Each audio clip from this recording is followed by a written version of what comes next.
বাংলাদেশের মানুষ খুব একটা প্রতিশোধ পরায়ণ নয়। এই তথ্যটা আপনি কোথায় পেলেন? কোথায় পেলেন? বাংলাদেশের মানুষ হয়তো আপনি বলতে পারেন যে গ্রামের মানুষ মাস পিপুল প্রতিশোধ পরায়ণ নয়, কিন্তু বাংলাদেশের পলিটিশিয়ান এরা প্রতিশোধ পরায়ণ নয়। আওয়ামী লীগ কি গত 15 বছর প্রতিশোধ পরায়ণতা দেখায়নি? জি, আমি তাদের উদাহরণ দিয়ে বলেছি, তারা যতখানি প্রতিশোধ পরায়ণ, এখন হয়তো আমরা তার থেকে আওয়ামী লীগের লোক যারা ছিল তারা কি বাংলাদেশের লোক না? তারা বাংলাদেশের লোক। এবং আওয়ামী লীগের পতনের পর আওয়ামী লীগ যখন নাকি নাই বলা যায়, তখন কি প্রতিশোধ পরায়ণতা আমরা দেখছি না?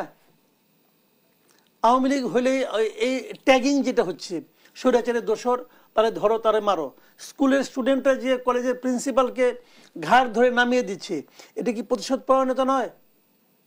সব জায়গায় কি সব প্রিন্সিপালকে নামানো হচ্ছে তার স্বৈরাচারের সঙ্গে থাকার কারণে, নাকি কোনো এক সময় হয়তো কোনো স্টুডেন্ট নেতাকে সে তার মানে অন্যায্য সুবিধাটা দেয় নাই, এই জন্য হতে পারে?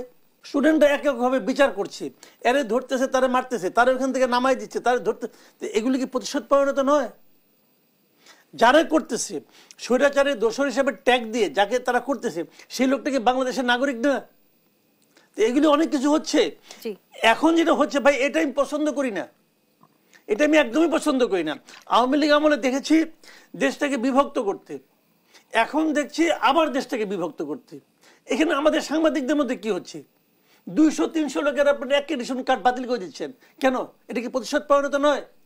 যারা এগুলি করছে তারা তো বেয়ালের মতো মিউ মিউ করতো, হঠাৎ করে তারা সবাই সিংহ হয়ে গেছে। এগুলি কি ভাই? এটাকে কোনো স্বাভাবিক অবস্থা বলা যায় না। সুযোগ বুঝে সবাই আসলে তাদের ক্ষমতা সদ্ব্যবহার করতে চান বাংলাদেশে। সুযোগ বুঝে সবাই যার যার মতো ক্ষমতা প্রয়োগ করতেছে, এবং তারা ভুলে যাচ্ছে যে এই দিনটাই দিন না, যে জিনিসটা নাকি আওয়ামী লীগ ভুলে গেছিল। আওয়ামী লীগ মনে করেছিল এই দিনের কখনো শেষ হবে না, এরাও মনে করতেছে এই দিনে কখনো শেষ হবে না।